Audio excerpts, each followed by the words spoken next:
میرے عزیز سامعین کرام، یوں تو اس کی تفسیر کے اندر ہزاروں اوراق جو ہیں وہ لکھے گئے ہیں اور لکھے جا سکتے ہیں، لیکن میں آپ کے سامنے ضروری چیزوں کا جو ہے نا بتلانا وہ مناسب خیال کروں گا۔ تو آئیں شروع کرتے ہیں۔ الف لام میم، الف لام میم یہ 3 لفظوں کا جو ہے مجموعہ ہے،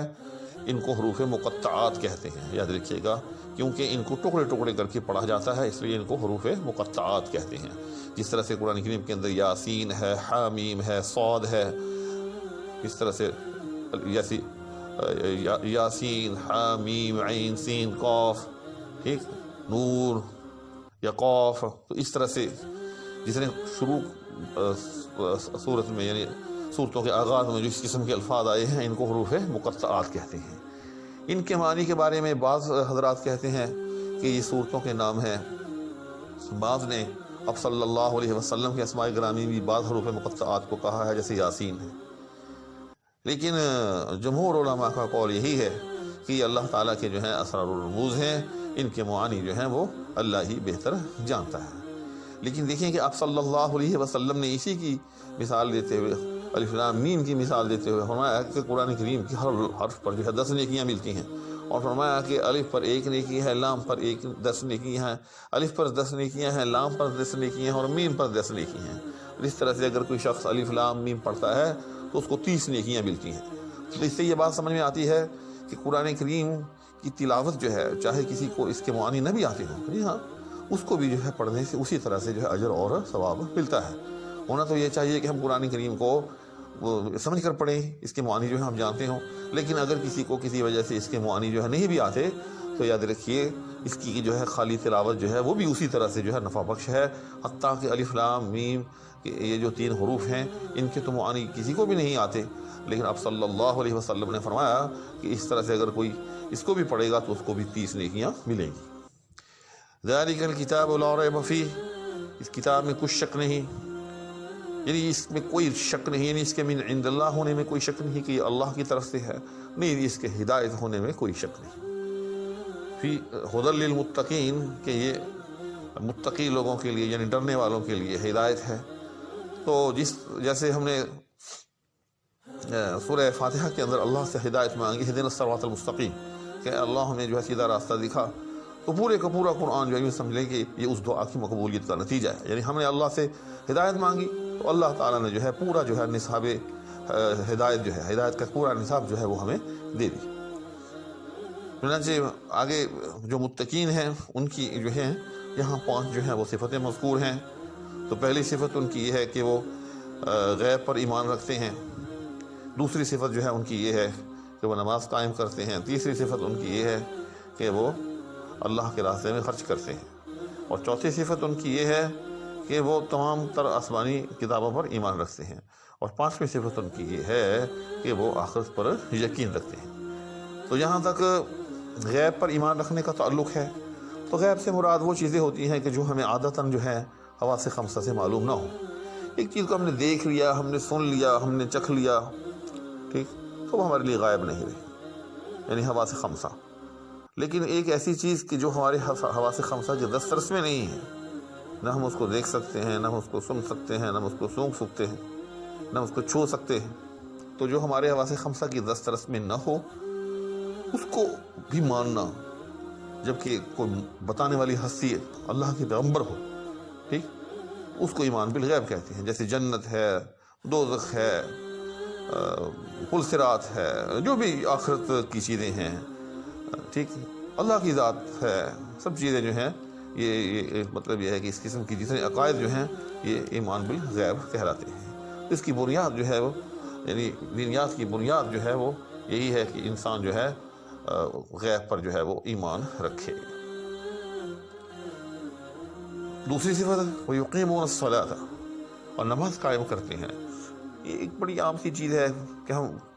کہتے ہیں کہ نماز پڑھنا اور نماز قائم کرنا اس میں کیا فرق ہے؟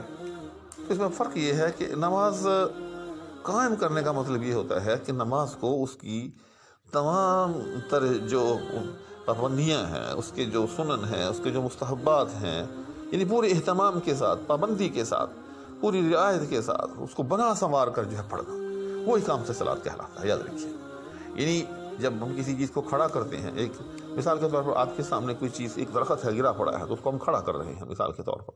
تو ظاہر ہے اس میں ہماری طاقت لگے گی، ٹھیک ہے، ہمیں محنت کرنا پڑے گی، تب جا کر جو ہے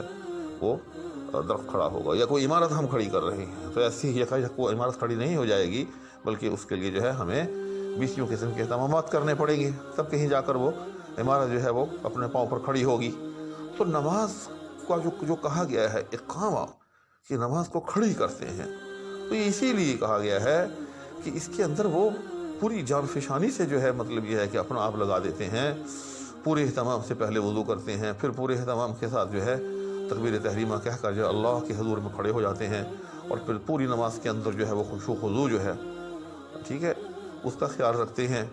ایسے ہی ہاتھ نہیں ہلاتے، اللہ تعالیٰ کی طرف جو ہے پوری توجہ کے ساتھ جو ہے متوجہ رہتے ہیں۔ تو پورے اہتمام کے ساتھ اور پابندی کے ساتھ، دو چیزیں ہیں، یاد رکھیے گا۔ یعنی جب بھی پڑھتے ہیں تو پوری رعایت کے ساتھ پڑھتے ہیں، پورے خشوع و خضوع کے ساتھ پڑھتے ہیں، پوری توجہ کے ساتھ پڑھتے ہیں، اور دوسری بات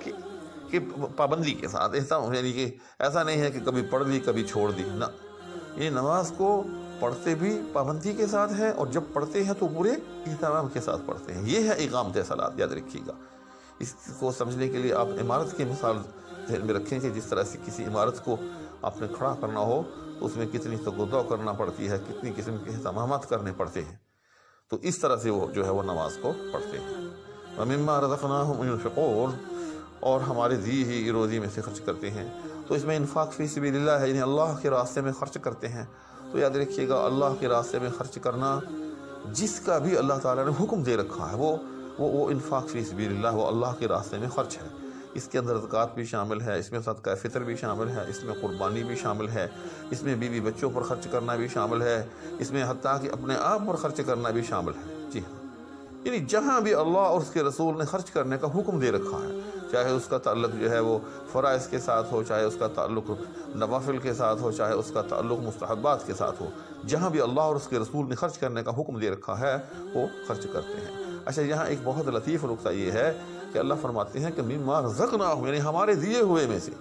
یعنی یہ جو آپ کے پاس رزق ہے، یہ یوں نہیں ہے کہ آپ کو یہ لے کر پیدا ہوئے ہیں، ٹھیک، یہ ہمارا دیا ہوا ہے۔ جیسے اب مجھے کوئی 1000 روپے دیتا ہے، پھر اس میں سے وہ مجھ سے جو ہے وہ 50 روپے مانگتا ہے،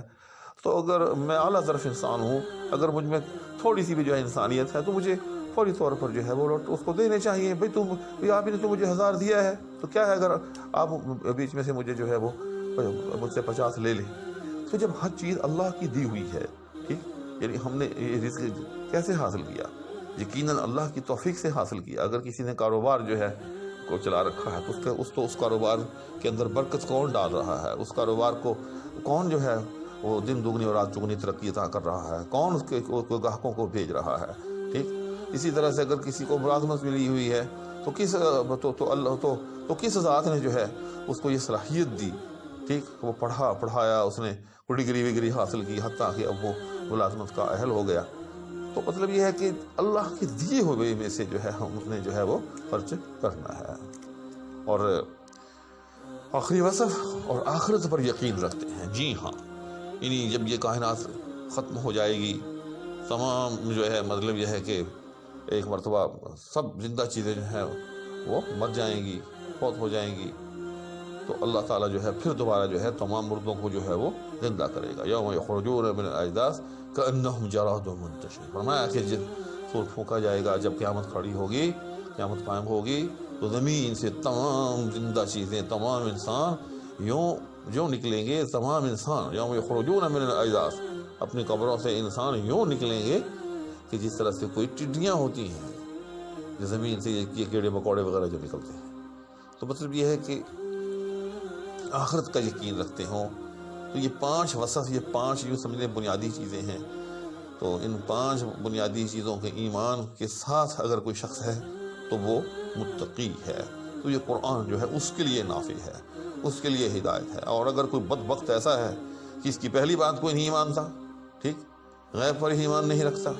وہ کہتا ہے کہ مجھے ہر چیز جو ہے کھلی آنکھ سے دکھائی جائے میں تب مانوں گا، تو میرے بھائی پھر اس کے لیے یہ قرآن جو ہے وہ نافع نہیں ہے۔ حالانکہ جو پہلی بات ہی اللہ نے فرمائی ہے کہ یؤمنون بالغیب، تو ہم دنیا کے اندر دنیاوی اعتبار سے ہم کتنی ایسی چیزیں ہیں کہ جن کو ہم کھلی آنکھ سے نہیں دیکھتے، لیکن ہم ان کو ماننے کے لیے جو ہے وہ تیار رہتے ہیں۔ مثال کے طور پر بجلی کا تار ہے، اب بجلی کی تار کے اندر بجلی کوئی نظر آتی ہے ہمیں،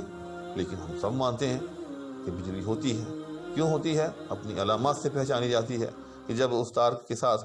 ہم کوئی پنکھا کنیکٹ کرتے ہیں، کوئی بلب کنیکٹ کرتے ہیں تو وہ جلنے اور چلنے لگتا ہے، ٹھیک۔ تو اسی طرح سے اللہ تعالیٰ کی جو ذات ہے اس کی اتنی بڑی بڑی علامتیں، سبحان اللہ، اتنا بڑا آسمان، اتنی بڑی زمین، اتنا چمکدار سورج، اتنا چمکدار چاند، اتنی تعداد کے اندر ستارے، اور ان کے اندر اتنا نظم و ضبط، دن اور رات کا نظم و ضبط دیکھیں کہ کس طرح سے جو ہے اپنے وقت پر جو ہے وہ رات آتی ہے اور اپنے وقت پر جو ہے وہ دن آتا ہے، پھر رات اور دنوں کا جو ہے گھٹنا بڑھنا دیکھیں، ٹھیک۔ تو یہ کیا ایسے اتفاقی ہے؟ ہرگز اتفاقی نہیں ہے، یہ ایک ذات ہے جس کو اللہ کہتے ہیں، جو ساری چیزیں اس کی ہیں۔ تو بات کرنے کا مطلب یہ ہے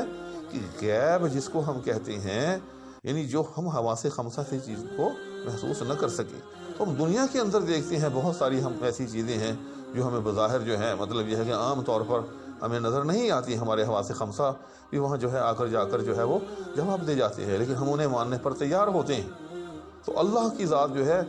ہر گیا ہے کہ از ضمیر وید وحدہ لا شریک لہ گوید، فارسی کا شعر ہے، فرمایا کہ زمین سے جو بھی ایک پتا بھی زمین سے جب اگتا ہے تو وہ بھی گواہی دے رہا ہوتا ہے کہ کوئی نہ کوئی ایسی ذات ہے کہ جس نے مجھے اگایا۔ تو بس یہ غیب ہے۔ تو بہرحال بات کرنے کا مطلب یہ ہے کہ پہلی صفت جو ہے وہ غیب پر ایمان رکھنا ہے۔ جب تک ایک انسان غیب پر ایمان نہ رکھے اس وقت تک جو ہے اس کا دینیات سے کوئی تعلق ہی نہیں ہے۔ فرمایا کہ آخر میں اولئک علی ھدی من ربہم واولئک هم المفلحون، یہی وہ لوگ ہیں جو اپنے رب کی طرف سے ہدایت پر ہیں اور کامیاب ہونے والے ہیں۔ تو سورہ بقرہ کا اب آغاز ہوا، تو سورہ بقرہ کا آغاز جو ہے اللہ جل شانہ نے اہل ایمان یا اہل تقویٰ کا جو طبقہ ہے اس کے تعارف سے کروایا، اس کی چند جو ہے وہ صفات بیان کی۔ اب اس کے بعد جو ہے اس سے متصل ایک دوسرا طبقہ، بدبخت طبقہ جو کفار کا طبقہ ہے، اس کا بیان ہوگا، اور اس کے ساتھ ہی متصل ایک تیسرا طبقہ کہ جس نے منافقت اختیار کی، اس کا بیان ہوگا، ٹھیک۔ تو پہلے ان تین طبقوں کا بیان ہوگا، اس کے بعد جو ہم آگے بڑھیں گے۔ وآخر دعوانا ان الحمدللہ رب العالمین۔ اس التماس کے ساتھ کہ چینل کو سبسکرائب کر لیں، اور اس امید کے ساتھ کہ میری آئندہ ویڈیوز کو بھی آپ دیکھیں گے۔ اللہ حافظ۔